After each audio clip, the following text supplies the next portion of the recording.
Hi hello ನಮಸ್ತೆ ಎಲ್ಲರಿಗೂ ನಮಸ್ಕಾರ.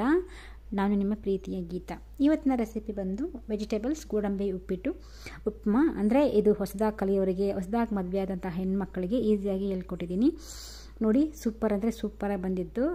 ಟೇಸ್ಟ್ ಅಂತೂ ಸಖತ್ತಾಗಿರುತ್ತೆ. ವೆಜಿಟೇಬಲ್ಸ್ ಹಾಕಿದ್ರೆ ಬರೀ ಉಪ್ಪಿಟ್ಟು ತಿನ್ನೋಕ್ಕಿಂತ ಈ ಥರ ವೆಜಿಟೇಬಲ್ಸ್ ಹಾಕ್ಕೊಂಡು ತಿಂದರೆ ತುಂಬಾ ಹೆಲ್ತಿಗೆ ಒಳ್ಳೆಯದು.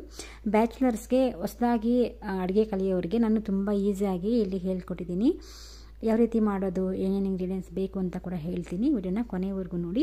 ಸೊ ಚಾನಲ್ಗೆ ಹೊಸಬರಾಗಿದ್ದರೆ ಸಬ್ಸ್ಕ್ರೈಬ್ ಮಾಡ್ಕೊಂಡು ನೋಡಿ. ವಿಡಿಯೋ ಇಷ್ಟ ಆದರೆ ಒಂದು ಲೈಕ್ ಕೊಡೋದನ್ನು ಮರಿಬೇಡಿ.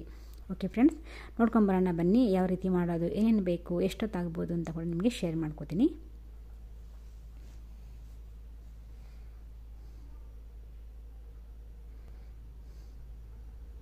ಸೊ ನಾವು ಉಪ್ಪಿಟ್ಟು ಮಾಡೋಕ್ಕೆ ಬೆನ್ಸಿ ರವೆ ತಗೊಂಡಿದ್ದೀನಿ ಇಲ್ಲಿ.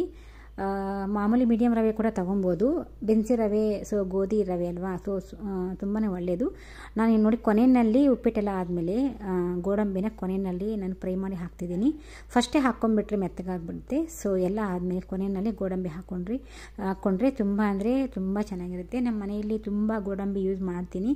ಯಾಕೆಂದರೆ ನನ್ನ ಮಗಳು ನಾನ್ ವೆಜ್ ತಿನ್ನೋದಿಲ್ಲ, ಗೋಡಂಬಿ ಅಂದರೆ ಇಷ್ಟಪಡ್ತಾಳೆ. ನಾನ್ ವೆಜ್ಗೆ ಅಂದರೆ ಈ ಥರ ಪುಳಿಯೋಗರೆ, ಚಿತ್ರಾನ್ನ, ಉಪ್ಪಿಟ್ಟು, ಪುಲಾವ್ ಆ ಥರ ಮಾಡಿದಾಗ ಜಾಸ್ತಿ ಗೋಡಂಬಿ ಯೂಸ್ ಮಾಡ್ತೀನಿ. ತುಂಬ ಚೆನ್ನಾಗಿರುತ್ತೆ. ನೋಡಿ ರೆಡಿ ಆಗಿದೆ. ಯಾವ ರೀತಿ ಮಾಡೋದು ಅಂತ ಕೂಡ ಶೇರ್ ಮಾಡ್ತೀನಿ ನೋಡಿ. ಇಲ್ಲಿ ಕ್ಯಾರೆಟ್, ಬೀನ್ಸು ಕಟ್ ಮಾಡಿ ವಾಶ್ ಮಾಡಿ ಇಟ್ಕೊಂಡಿದ್ದೀನಿ. ಕ್ಯಾರೆಟ್ಗೆ ಸಿಪ್ಪೆ ತೆಗೆದುಬಿಟ್ಟಿದ್ದೀನಿ. ಗೋಡಂಬಿ ನೋಡಿ, ಇಲ್ಲಿ ಒಂದು ಆನಿಯನ್ ತೊಗೊಂಡಿದ್ದೀನಿ, ಕರಿಬೇವು, ಹಸಿಮೆಣಸಿನ್ಕಾಯಿ. ನಾನು ಇಲ್ಲಿ 1 ಗ್ಲಾಸ್ ಅಷ್ಟು ರವೆನ ಹುರಿದಿಟ್ಕೊಂಡಿದ್ದೀನಿ. ಪಕ್ಕದಲ್ಲಿ ನೋಡ್ತಾ ಇದ್ದೀರಾ, ಚಿಕ್ಕ ಒಂದು ಕಡಾಯಿಯಲ್ಲಿ. ಇಲ್ಲಿ ನಾನು ಬೆನ್ಸಿ ರವೆ ತೊಗೊಂಡಿದ್ದೀನಿ. ಫಸ್ಟು ಒಂದು ದೊಡ್ಡ ಕಡಾಯಿ ಇಟ್ಟು ಒಂದು 3 ಟೀ ಸ್ಪೂನ್ ಎಣ್ಣೆ ಹಾಕಿದ್ದೀನಿ, ಕಾಯ್ತಾ ಇರಲಿ. ನಾನು ಈ ಗ್ಲಾಸಲ್ಲಿ ರವೆನ ಮೆಜರ್ ಮಾಡ್ಕೊಂಡಿದ್ದೀನಿ. ಯಾಕೆಂದರೆ ಮೆಜರ್ಮೆಂಟಲ್ಲಿ ಮಾಡಿದ್ರೆ ಗೊತ್ತಾಗುತ್ತೆ ಕಲಿಯೋದ್ರಿಂದ. ಕಡಲೆಬೇಳೆ ಸ್ವಲ್ಪ, ಸಾಸಿವೆ ಸ್ವಲ್ಪ ತೊಗೊಂಡಿದ್ದೀನಿ. ಎಣ್ಣೆ ಬಿಸಿ ಆದಮೇಲೆ ಸ್ವಲ್ಪ ಸಾಸಿವೆ, ಉದ್ದಿನಬೇಳೆ, ಕಡಲೆಬೇಳೆ ಎಲ್ಲ ಹಾಕಿ ಚೆನ್ನಾಗಿ ಮಿಕ್ಸ್ ಮಾಡಿ, ನಂತರ ಒಂದು ಈರುಳ್ಳಿ ಕಟ್ ಮಾಡಿದ್ದು, ಹಸಿಮೆಣಸಿನಕಾಯಿ 4ರಿಂದ 5 ಹಾಕ್ಕೊಂಡಿದ್ದೀನಿ. ಜಾಸ್ತಿ ಖಾರ ಬೇಕು ಅಂದರೆ 8 ಕೂಡ ಹಾಕ್ಕೊಳ್ಳಿ. ಈರುಳ್ಳಿ ಸ್ವಲ್ಪ ಫ್ರೈ ಆದಮೇಲೆ ನಾನು ನಂತರ ನಿಮಗೆ ಫಾಸ್ಟಾಗಿ ತೋರಿಸ್ತಾ ಇದ್ದೀನಿ. ಇಲ್ಲಿ ಈರುಳ್ಳಿ ಫ್ರೈ ಆದಮೇಲೆ ನಂತರ ಕ್ಯಾರೆಟ್, ಬೀನ್ಸ್ ಕೂಡ ಹಾಕಿ ಚೆನ್ನಾಗಿ ಫ್ರೈ ಮಾಡ್ಕೊತಾ ಇದ್ದೀನಿ ನೋಡಿ. ಇವಾಗ ಉಪ್ಪು ಸ್ವಲ್ಪ ನೋಡಿಕೊಂಡು ಹಾಕ್ಕೊಳ್ಳಿ.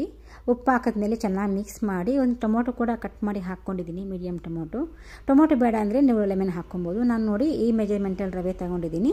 ಇಲ್ಲಿ ಕೆಟಲಲ್ಲಿ ನೀರು ಕಾದಿದೆ. ನಾನಿಲ್ಲಿ ಅರ್ಧ ರವೆಗೆ 1 ಗ್ಲಾಸ್ ನೀರು ಹಾಕ್ತಾಯಿದ್ದೀನಿ. ಯಾಕೆಂದರೆ ಸಾಫ್ಟ್ ಆಗಬೇಕು ಅಂದರೆ ನಾನಿಲ್ಲಿ ಸೊ 3/4 ಭಾಗ ರವೆ ತೊಗೊಂಡಿದ್ದೀನಿ. ಬಟ್ 2 ಗ್ಲಾಸಷ್ಟು ನಾನು ನೀರನ್ನ ಆ್ಯಡ್ ಮಾಡ್ತಾಯಿದ್ದೀನಿ. ಯಾಕೆಂದರೆ ವೆಜಿಟೇಬಲ್ಸ್ ಎಲ್ಲ ಹಾಕಿದ್ದೀವಲ್ವ, ವೆಜಿಟೇಬಲ್ಸ್ ಹಾಕಿಲ್ಲ ಅಂದರೆ 1:1 ಹಾಕ್ಬೋದು. ಸ್ವಲ್ಪ ಉಪ್ಪು ನೋಡಿಕೊಂಡು ಟೇಸ್ಟ್ ನೋಡಿ ಗೊತ್ತಾಗುತ್ತೆ. ಇವಾಗ ಚೆನ್ನಾಗಿ ಕುದೀತಾ ಇದೆ ನೋಡಿ. ಆಲ್ಮೋಸ್ಟ್ ವೆಜಿಟೇಬಲ್ಸ್ ಎಲ್ಲ ಬೆಂದಿದೆ.